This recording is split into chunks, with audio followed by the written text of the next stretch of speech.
Состојбата во нашава фирма се повеќе се влошува, а никој ништо не превзема.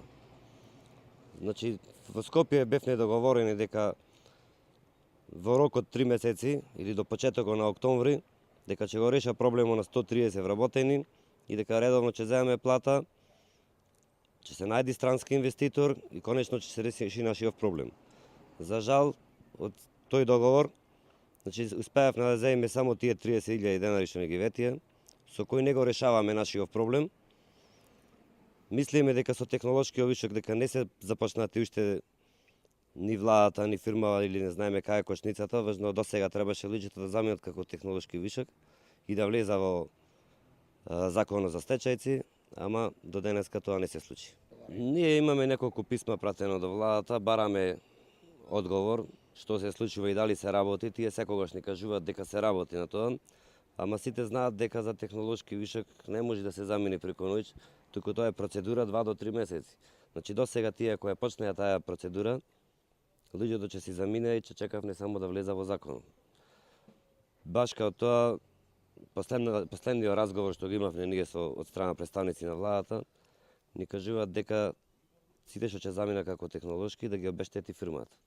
А знаете сите дека нашава фирма е во тешка ситуација, ние не можеме да извадиме ни за плата, а камоли да ги обештетиме тие луѓе што ќе си заминат. Во моментов немаме договор никаков, сите договори што ги имавме се завршени. Бараме ние од страна на министерството да ни пратат некои договори да се работи, никаква работа немаме за сега. Не работите воопшто?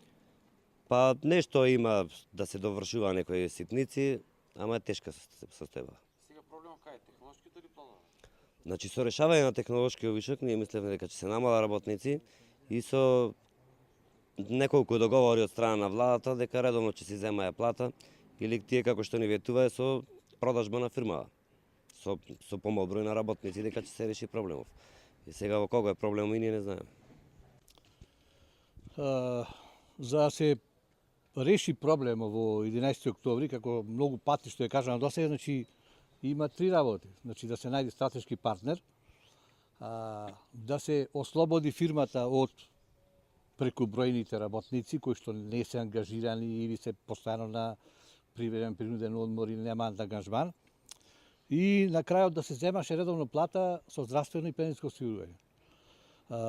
Од сето ова, и ако повеќе пати синдикатот има контакти со представниците на владата, имаме впечаток дека до сега воопшто ништо не е отпочнало да се решава. Ветувањата се дека се работи нешто, но очигледно е, например, ова што се напомена, технолошкиот вишок не може преку ноќ да се реши. Нити пак може воопшто да се реши ако се остави да средствата ги обезбеди фирмата, бидејќи фирмата нема ни работа, нема ни пари, нема ни ништо. Така да апсурдно е да се разговара за технолошки вишок ако не се обезбедат пари од газдата, од практично од државата која што е сопственик на фирма. За другите работи, дали се работи или не се работи не знаеме, али немаме никакви податоци дека се бара стратешки партнер, дека има тендер за да се бара, мислам, такво решение. Така да вкупниот впечаток е и загриженост е дека не е тргнато од мртва точка и затоа е ова денеска еден вид на апел да се отпочне со реализација на сите тие активности, а тоа може да го направат само тие кои што раководат со фирмата, значи одборот на директори, управниот одбор кој што до сега воопшто не знаеме дали реагира, дали се состанува, дали работи нешто и нормално газдата на оваа фирма. Ако тие не почнат да ги решаваат работниците можат само да штрајкуваат, ништо друго не му преостанува. На 2 месеци ни дојде како редовно поеднаш во месецот штрајк, а сето тоа се случува бидејќи сме измамени. На повеќе наврати од владата има ветување дека за 2-3 месеци ќе го реша нашиот проблем. Ние упорно му кажуваме дека проблемот се решава само со испуштање на тие 130 души, меѓутоа никој не сака ни состанок со нас, поготово одборот на директори, И јас се прашувам зошто постојат тие одбори на директори. Значи четворица се во тој одбор на директори. Не знам дали треба да го брана општествениот капитал или да го распарчува. Зато се поставени, а не знам која е друга функција нивна, и еве еден апел би ги замолил да дојда да вида во фирма од која што зема плата, сигурно надпросечната плата, еве да кажем 18.000 денари зема секој поединечно тој одбор на директори, а 2 пати во годината не се цапнати во фирма да видат што се случува. И нашите следни чекори не можеме да ги предвидиме затоа што вработените притиска да се оди повторно пред влада, да се протестира, и се додека не се реши овој проблем, мислиме да не отстапуваме. Значи, веќе парите не се проблем. Гледате дека на 2-3 наврати со тие протести обезбедија за еден месец за 2 платани обезбедија, меѓутоа ние бараме трајно решение. Значи, А сега Дали земате редовно мислите? плата или како што?